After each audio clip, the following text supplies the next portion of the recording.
Nesse último de Cara com Feras de 2010, nós vamos fazer um programa diferente. Vamos receber o nosso convidado na nossa casa. Nosso convidado é o diretor do Centro de Divulgação Científica e Cultural, CDCC, da USP de São Carlos, Aprígio Curvelo. E a nossa casa é o Instituto de Estudos Avançados, o IEA, do campus da universidade da nossa cidade. Como químico, o nosso convidado vai contar pra gente sobre suas pesquisas com o bagaço de cana. E como diretor do CDCC, vai falar da importância do trabalho que o centro realiza na aproximação das pessoas da ciência. E isso tudo vocês vão ver no De Cara com Feras, que começa agora.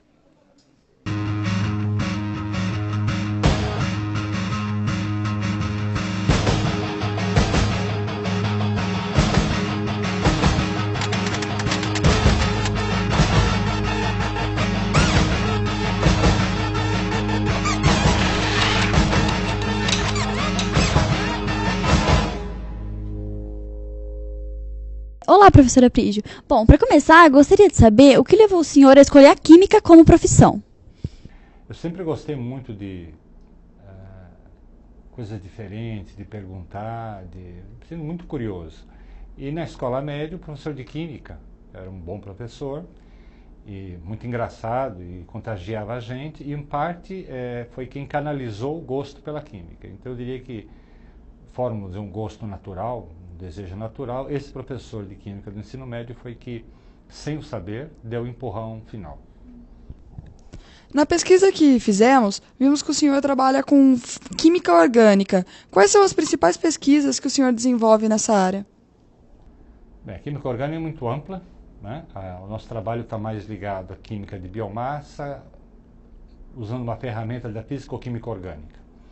Sem querer complicar muito, diferentes fontes de biomassa, desde árvores até o bagaço de cana hoje, né, muito estudado por conta do álcool.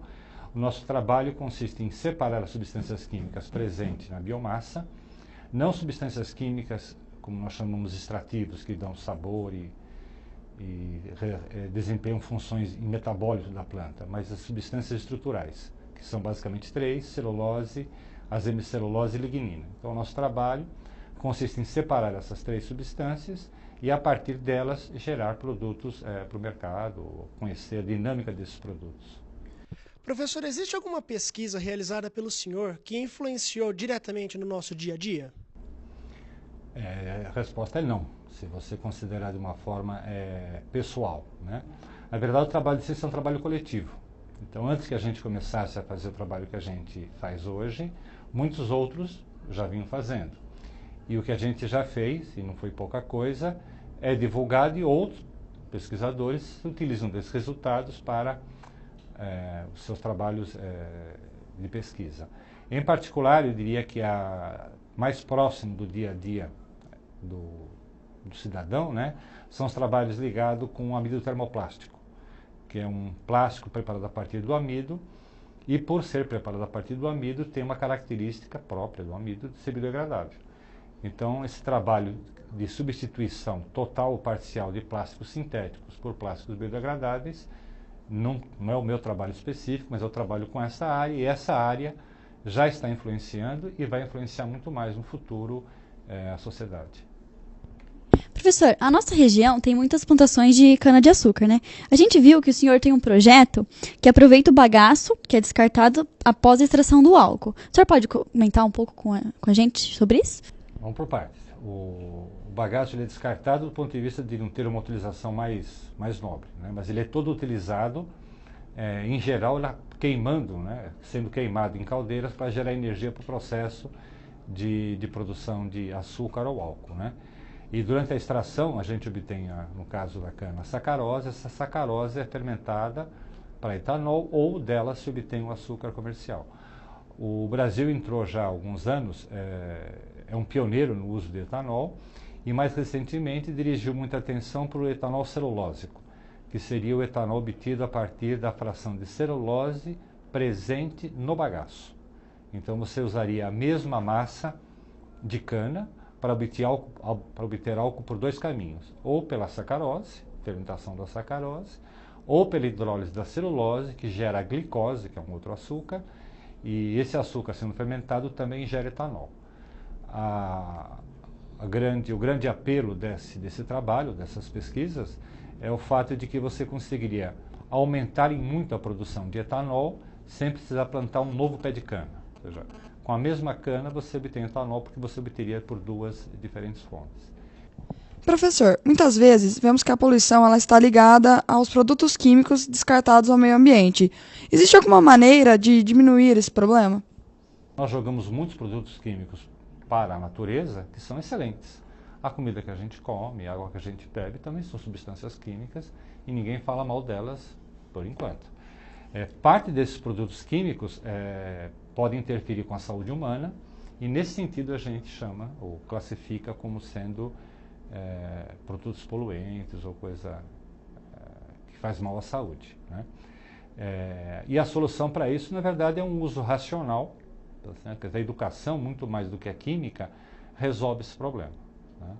Por outro lado, a gente não pode esquecer que o planeta Terra, depois de passar por todo o seu período evolutivo e passou a abrigar a espécie humana, não foi planejado no sentido de que vai receber tantas pessoas com tal padrão de vida, ou isso tudo que a gente vê com tanta eletrônica, com tantos carros, tantos bens eletrodomésticos, enfim.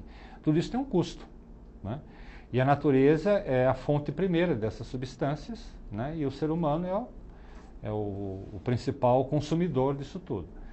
Então essa sintonia entre o homem e a natureza é fruto da educação, fruto do nosso desenvolvimento, e eu tenho certeza que para o futuro, não tanto por opção, mas muito mais por necessidade, a gente vai ter que respeitar e se enquadrar nesse ritmo da natureza. Professor, o que a sua formação em Química influenciou para que o senhor se envolvesse em trabalhos do CDCC?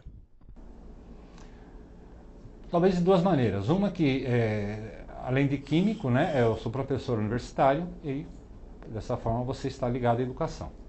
E o CDCC tem como uma das suas atribuições, né, militar na área de educação. Então, a educação, ainda que para públicos diferentes, é um fator fator comum.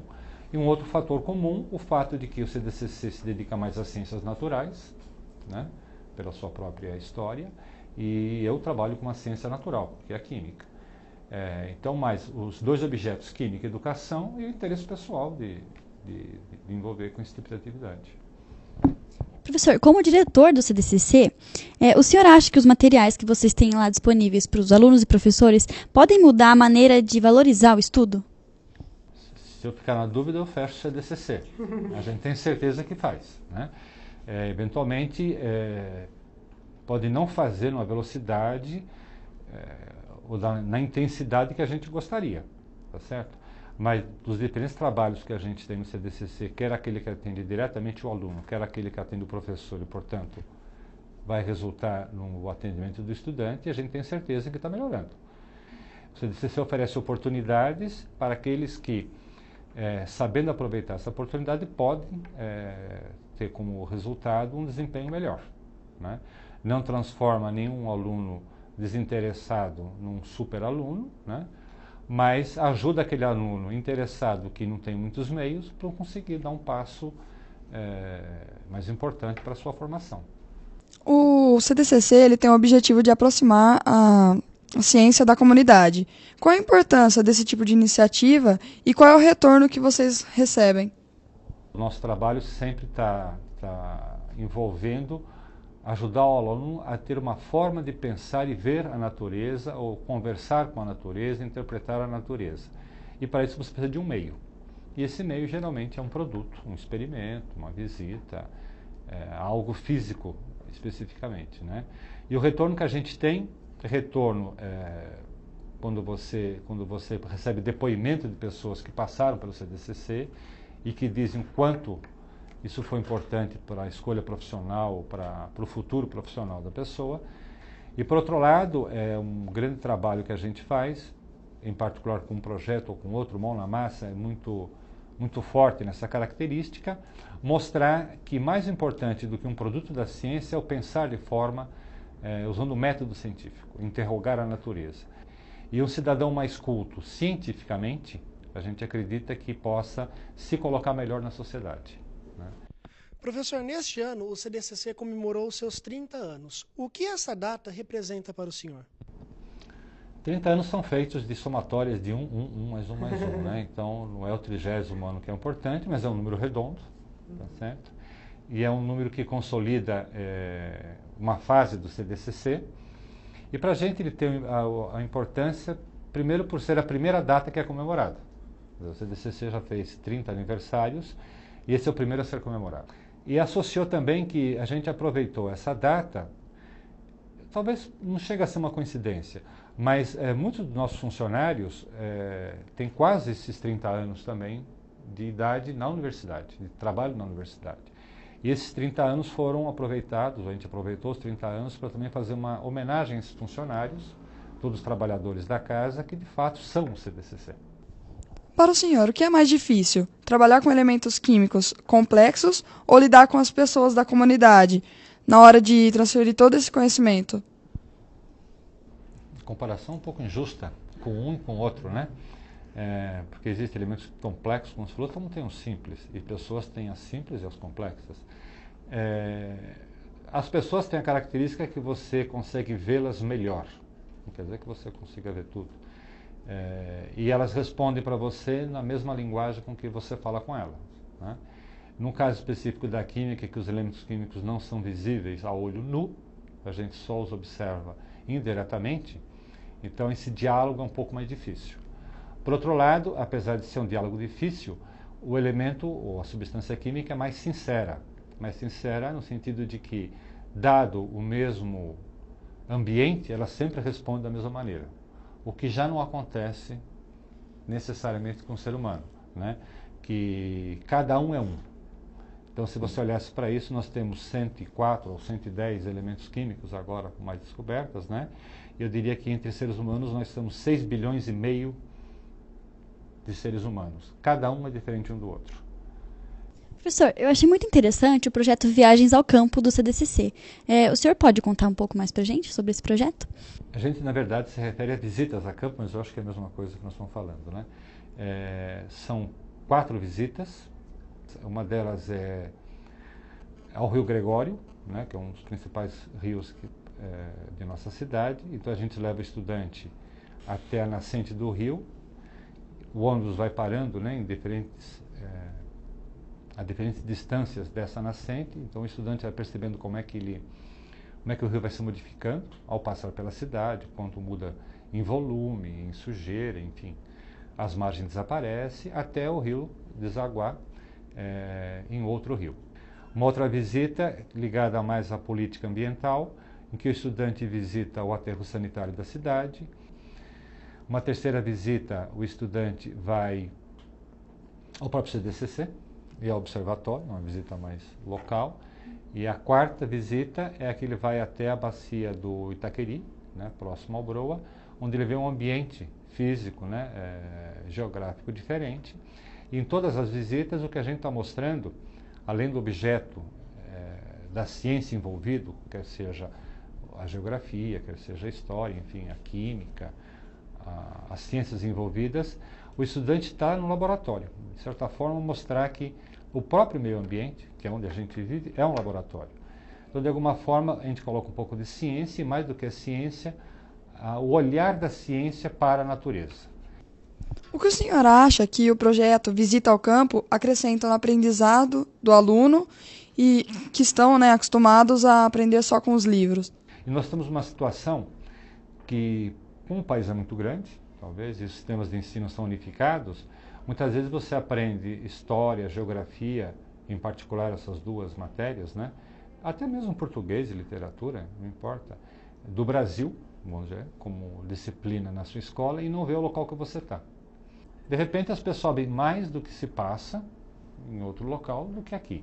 É claro que você não espera que no Enem vai cair uma pergunta, né, o nome do rio que atravessa a cidade de São Carlos, porque o Brasil inteiro faz esse exame, então seria um prejuízo aos outros e não ao são carlense. Mas de alguma forma, pelo menos nas séries iniciais, a gente devia conhecer o nosso ambiente. De alguma forma a gente dá uma aula, se eu posso chamar de aula, de cidade de São Carlos. Certo? De alguma maneira você mostra que, sem nenhum demérito ao que está no livro, né, a gente tem que ter essas ciências todas, e aí inclui as ciências humanas e quaisquer outras, né, ligadas à nossa realidade. Não que você fique fechado a ela, mas você tem que partir do início a partir dela, da sua própria realidade, e daí você abre os olhos para o mundo, né? Professor, o ano que vem vai ser o Ano Internacional da Química. De que forma o CDCC pretende comemorar essa data? Tem alguma programação especial? A gente fez uma comemoração um pouco diferente, né? Na verdade, o CDCC, há 13 anos, eu posso errar no número, tem um dos seus programas que é a realização de uma Olimpíada Regional de Ciências, né? Em 2010, o tema da Olimpíada foi Química, né? Já por conta do Ano Internacional da Química. Então, a gente, antes do Ano da Química, que é 2011, já fez essa atividade para chamar a atenção para o ano seguinte, que seria o próprio ano. Então, de concreto, o que a gente já fez foi essa Olimpíada visando o Ano Internacional da Química, e há coisas muito pontuais ainda não definidas que talvez a gente faça durante o ano 2011. Professor, para finalizar, o senhor poderia deixar uma mensagem para os jovens que acham que a ciência é um bicho de 7 cabeças? Bom, na verdade, todos nós somos, nós enquanto pessoas, bichos de 7 cabeças, né? O que a gente procura mostrar no CDCC, a par dessa ciência em que, com equações ou com fórmulas que são muito importantes para você ter o conhecimento preciso, né, de um comportamento, de um fenômeno, né, a linguagem científica é muito importante. Da mesma forma que a linguagem, o idioma da língua portuguesa que a gente usa para comunicação no dia a dia, né, a linguagem científica também é importante. Bom, e nós estamos chegando aqui ao final de mais um De Cara com Feras, e nós queríamos agradecer a presença do senhor. Muito obrigado. Eu que agradeço a oportunidade de estar com vocês, foi um prazer encontrá-los, e tanto o Instituto de Química quanto o CDC estão abertos aí a vocês e a todos os internautas, né, que estejam nos ouvindo. Tá? Obrigado. De Cara com Feras encerra por aqui, até 2011.